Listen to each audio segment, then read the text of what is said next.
ទឹកភ្លៀងចំនួនទឹកភ្លៀងផ្ទះគ្មានបានផ្ទះលក់ជន់គ្នាផ្ទះម្ចាស់គម្រោងរត់ចោលផ្ទះគ្មានគុណភាពផ្ទះលក់មិនចំណេញនិងលក់មិនចេញផ្ទះលិចទឹកតាមប្លង់សេផ្ទះសង់ទៅលើមិនបាន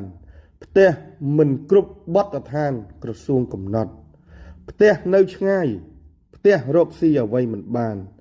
ផ្ទះបារម្ភសុវត្ថិភាពផ្ទះពិបាកផ្លូវ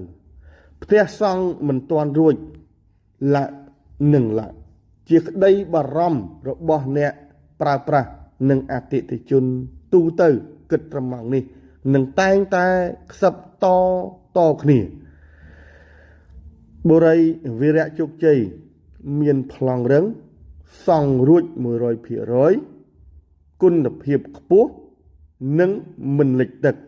ភ្ញៀវកិត្តិយសអញ្ជើញមកកាន់ទីតាំងនេះបានតាមរយៈ Google Map